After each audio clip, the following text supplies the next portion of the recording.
Hi எல்லாருக்கும் வணக்கம். What I ate recipes தான் பார்க்க போகிறோம். வீடியோக்குள்ளே போகலாமா? மார்னிங் பிரேக்ஃபாஸ்ட்டுக்கு வந்து அரிசி சேர்க்காமல் பச்சை பயிறு தோசை தான் ரெடி பண்ணியிருந்தேன். அதை எப்படி பண்ணுறதுன்னு பார்க்கலாம். அதுக்கு ஃபஸ்ட்டு ஒரு பவுலில் ஒரு கிளாஸ் அளவுக்கு பச்சை பயிறு எடுத்துக்கோங்க. அது ஒரு பவுலில் சேர்த்துடலாம். இப்போது ஒரு 4-5 டைம் நல்லா வாஷ் பண்ணிவிட்டு எடுத்துகிட்டு வந்துடுங்க. இப்போது இது முங்குறதுக்கு தேவையான தண்ணி சேர்த்து லிட் போட்டு க்ளோஸ் பண்ணி ஓவர் நைட் இதை அப்படியே விட்டுறலாம். நான் வந்து ஓவர் நைட் தான் வச்சுருந்தேன். மார்னிங் பிரேக்ஃபாஸ்ட் பண்ணுறதுக்கு நைட்டே ஊற வச்சாச்சு. இந்த கிளாஸ் பவுலோட லிங்க்கும் இந்த உட்டன் ட்ரேயோட லிங்க்கும் இந்த வீடியோக்கு கீழே டிஸ்கிரிப்ஷனில் கொடுத்துருக்குறேன். தேவைப்பட்டால் செக் பண்ணி பார்த்துக்கோங்க. பாருங்கள், நல்லா ஊறி வந்திருக்கு. நான் ஒரு 7 மணி நேரத்துக்கு நல்லா ஊற விட்டுருந்தேன். இப்போ இந்த தண்ணியை நம்ம ஃபில்ட்ரு பண்ணிடலாம். ஃபில்ட்ரு பண்ணிவிட்டு இது ஒரு மிக்ஸி ஜாருக்கு நம்ம ட்ரான்ஸ்ஃபர் பண்ணிக்கலாம். காரத்துக்கு ஏற்ற மாதிரி மிளகாய் சேர்த்துக்கோங்க. நான் வந்து ஒரே ஒரு பச்சை மிளகாய் தான் சேர்த்துருக்குறேன். கொஞ்சம் போல் மல்லி இலை லைட்டாக. ஜீரகம் வந்து 1 ஸ்பூன் அளவுக்கு சேர்த்துக்கோங்க. உப்பு இந்த மாவுக்கு தேவையான அளவு. கொஞ்சம் போல் பெருங்காயம் சேர்த்துக்கோங்க. உங்களுக்கு இஞ்சியோட ஃப்ளேவர் பிடிக்கும்னா லைட்டாக நீங்கள் இதில் இஞ்சி கூட சேர்த்துக்கலாம். நான் அன்றைக்கி சேர்க்கலை. அரைக்க தேவையான தண்ணி சேர்த்து நல்லா ஃபைன் பேஸ்ட்டாக அரைச்சி இது ஒரு பவுலுக்கு நம்ம ட்ரான்ஸ்ஃபர் பண்ணிடலாம். நம்மளோட தோசை மாவு இப்போ ரெடியாக இருக்குது. எனக்கு மாவு வந்து கரெக்டான பக்குவத்தில் இருந்தனால நான் தண்ணி எதுவும் சேர்க்கலை. ஒருவேளை உங்களுக்கு மாவு கொஞ்சம் கெட்டியாக அரைக்கிற மாதிரி இருந்துச்சுன்னா லைட்டாக தண்ணி சேர்த்து தோசை மாவு பதத்துக்கு ரெடி பண்ணி எடுத்துக்கோங்க. இப்போ ஸ்டவ் ஆன் பண்ணிடலாம். தோசை பேன் வச்சுக்கோங்க. தோசை பேன் நல்லா சூடானதுக்கப்புறமா நம்ம தோசை ரெடி பண்ண ஸ்டார்ட் பண்ணிடலாம். நல்லா கிறிஸ்பியாக சூப்பர் டேஸ்ட்டாக இருக்கும் தோசை. இந்த மாவு புளிக்கணும் அப்படிங்கிற அவசியமே கிடையாது. நீங்கள் நைட்டு தூங்க போகிறதுக்கு முன்னாடி ஊற வச்சுட்டு மார்னிங் அரைச்சி உடனே செஞ்சிடலாம். ரொம்ப சிம்பிள் ரெசிபி தான், ஹை ப்ரோட்டீனும் கூட. இந்த ஆயில் ஸ்ப்ரே பாட்டிலோட லிங்க்கும் நான் டிஸ்கிரிப்ஷனில் கொடுத்துருக்குறேன். செக் பண்ணி பார்த்துக்கோங்க தேவைப்பட்டால். கேஸ் டைனில் நீங்கள் தோசை ரெடி பண்ணுறதை விட நான்ஸ்டிக் பேனில் தோசை ரெடி பண்ணும்போது நமக்கு வந்து ஆயிலுமே கொஞ்சமாக தான் தேவைப்படும். அதே மாதிரி நீங்கள் ஸ்ப்ரே பாட்டில் வச்சு ஆயில் ஸ்ப்ரே பண்ணும்போது அவ்வளோவா தேவைப்படாது. ஜஸ்ட் நீங்கள் 1 or 2 டைம்ஸ் மட்டும் ஸ்ப்ரே பண்ணால் போதும். ரொம்ப ஆயிலும் நமக்கு தேவைப்படாது. பாருங்கள், 2 தோசை, அது கூடவே வந்து நான் தேங்காய் சட்னியும் கதம்ப சட்னியும் தான் பண்ணியிருந்தேன். என்னோடய பிரேக்ஃபாஸ்ட்டை வந்து நான் காலையில் 7 மணிக்கே முடிச்சாச்சு. அதுக்கப்புறம் லைட்டாக கொஞ்சம் வேலை இருந்துச்சு. அதெல்லாம் முடிச்சுட்டு ஒரு 10 மணி போல் என்னோடய காஃபி நான் சாப்பிட்டேன். நான் வந்து 2 பேருக்கு காஃபி பண்ணிகிட்ருக்கிறேன். எனக்கும் என்னோடய ஹஸ்பண்டுக்கும் 3 ரூபா ப்ரூ பேக்கெட் தான் எடுத்துருக்கிறேன். யூஸ்வலாக வந்து நாங்கள் ப்ரூ தான் யூஸ் பண்ணுவோம். நல்லா ஸ்ட்ராங்காக சர்க்கரை கம்மியாக ஒரு காஃபி 10 மணி போல் நான் சாப்பிட்டேன்.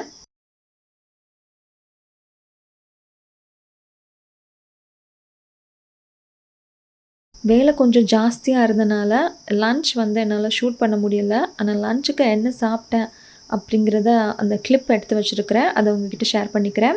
ஸோ இன்றைக்கி வந்து மொச்சை பயிறு இருக்கு இல்லையா, அது வந்து கூட்டு மாதிரி செஞ்சுருந்தேன்.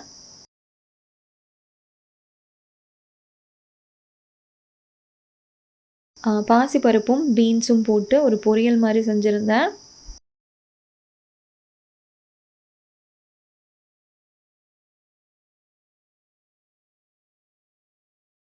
எங்கள் ஃபேமிலியில் எல்லாருக்குமே இந்த பச்சடி ரொம்ப பிடிக்கும். பாலக்கூரை பச்சடி சாதத்து கூட மிக்ஸ் பண்ணி சாப்பிடும்போது அவ்வளோ டேஸ்ட்டாக இருக்கும்.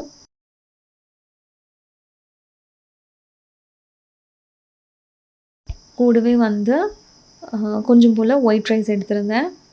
நூக்கலும் முருங்கைக்காவும் போட்டு குழம்பு. ஸோ இது எல்லாமே எங்களோட ரொம்ப ஃபேவரெட். அதுவும் இந்த பாலக்கூரை பச்சடி வந்து ரொம்ப ரொம்ப ஃபேவரெட்.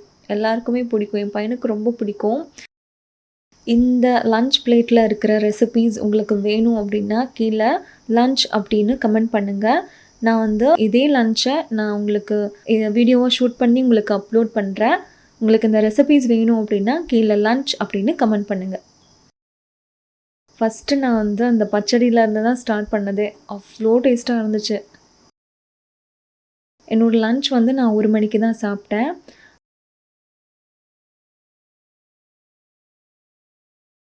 ஈவினிங் 4:30 மணி போல் மறுபடியும் 1 கப் வந்து காஃபி சாப்பிட்டேன். சின்ன டம்ளர் தான். பாதி சர்க்கரை போட்டு நல்லா ஸ்ட்ராங்காக ஈவினிங் போல் ஒரு 4:30 மணி போல் காஃபி சாப்பிட்டாச்சு. அதுக்கப்புறம் நைட் டின்னர் ரெடி பண்ண போயிட்டேன். டின்னருக்கு வந்து ரொம்ப சிம்பிளான, அதுவும் பயங்கர ஹை ப்ரோட்டீன் இருக்கக்கூடிய ஒரு சோயா சங்க்ஸ் வச்சு ஆம்லெட் தான் பண்ணியிருந்தேன். எப்படி பண்ணுறதுன்னு பார்க்கலாம். அதுக்கு நான் 2 மீடியம் சைஸ் கேரட் எடுத்துருக்கிறேன். கேரட் வந்து இந்த மாதிரி ஸ்கின் எல்லாம் பீல் பண்ணிவிட்டு துருவி எடுத்துக்கோங்க.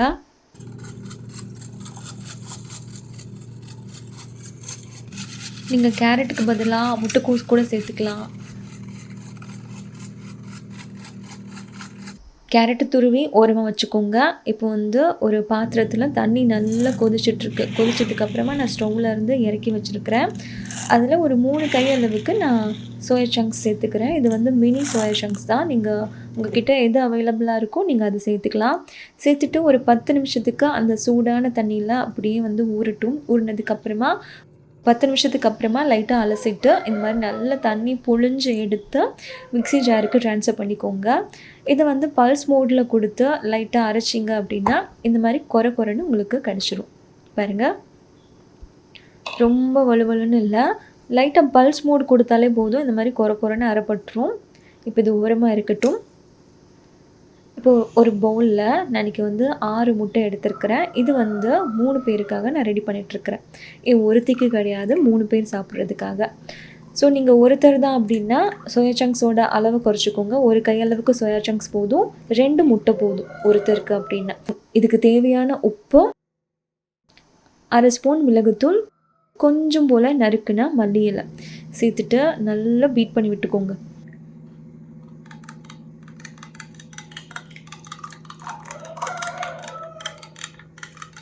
பாருங்கள், நல்லா அடித்தாச்சு.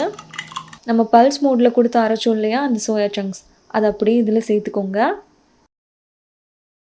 உங்களுக்கு வெங்காயம் பிடிக்கும், வெங்காயம் தக்காளி எல்லாம் உங்களுக்கு பிடிக்கும் அப்படின்னா இந்த ஸ்டேஜில் நீங்கள் அதை கூட சேர்த்துக்கலாம்.